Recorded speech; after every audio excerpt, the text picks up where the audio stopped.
सबसे पहले मैं मंच पर उपस्थित हमारे क्षेत्र के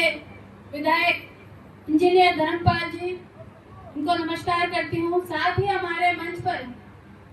पूर्व एमएलए साहब हजारी लाल जी गुर्जर उपस्थित हैं, उनको मेरा सादर प्रणाम। मंच पर सभी सम्मानित अतिथियों को मेरा प्रणाम। यहाँ पर जो खेतरी विधानसभा क्षेत्र से चलकर हमारे गणमान्य, हमारे देवतुल्य कार्यकर्ता यहाँ पर पधारे हैं, आप सबको भी हाथ जोड़कर मेरा प्रणाम और मातृशक्ति को मेरा कोटि कोटि वंदन। आज हम सब यहाँ पर हमारे प्रदेश के यशस्वी मुख्यमंत्री माननीय भजन लाल जी की अगुवानी करने के लिए हम सब यहाँ पर एकत्रित हुए हैं। जिस प्रकार से हमारे प्रदेश की बागडोर उन्होंने संभाली है और हमारे शेखावाटी क्षेत्र की सबसे बड़ी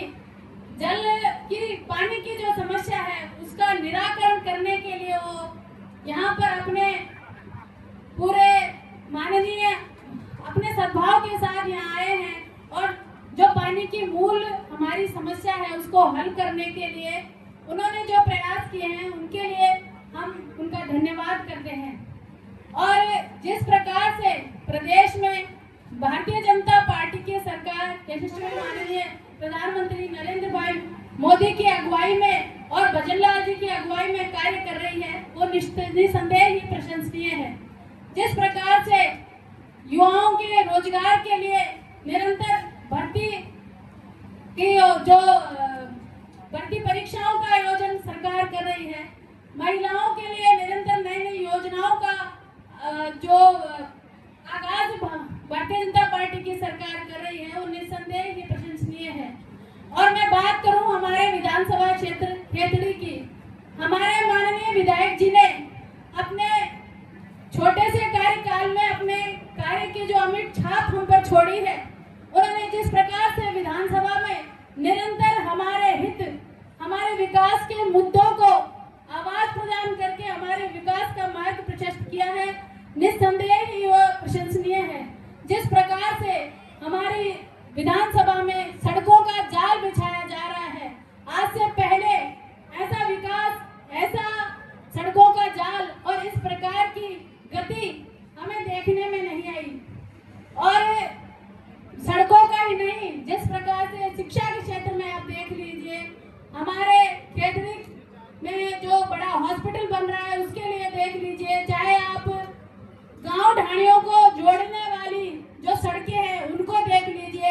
आप कहीं भी इस कोने से उस कोने तक चले जाइए, आपको सब ग्राम पंचायतों में कुछ न कुछ विकास का कार्य होता हुआ नजर आएगा।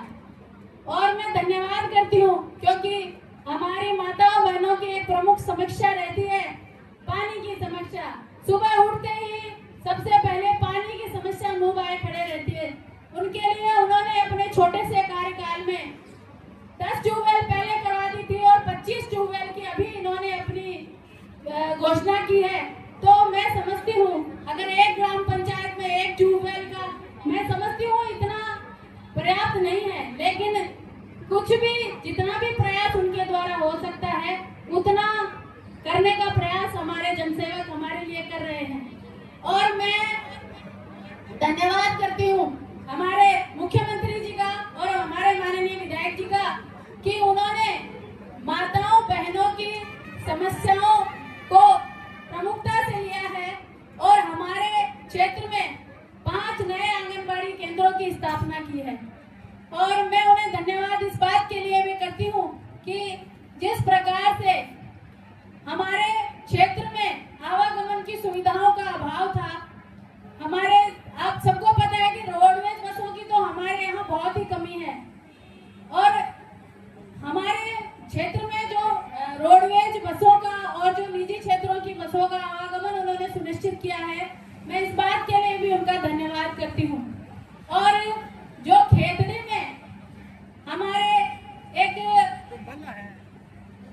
परंपरा से चली आ रही थी कि जनप्रतिनिधि कभी स्थान पे मिलते नहीं है, हमारी समस्याओं को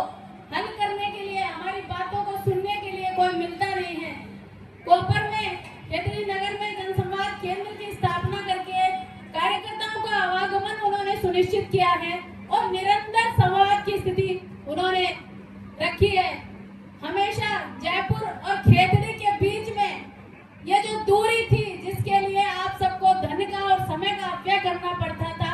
मैं उन्हें इस बात के लिए धन्यवाद करती हूँ कि उन्होंने इस दूरी को कम किया है। एक जनप्रतिनिधि और जनता के बीच की दूरी अगर कम होती है तो उस क्षेत्र के विकास को कोई रोक नहीं सकता है।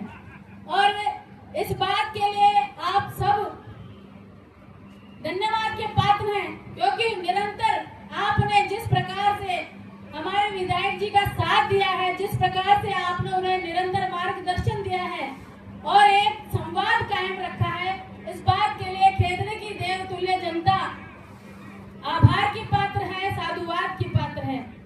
आप सबने मुझे यहाँ इतने ध्यान से सुना, आपने मुझे यहाँ मौका दिया, आप सबका बहुत बहुत धन्यवाद, बहुत बहुत आभार। जय हिंद, जय भारत।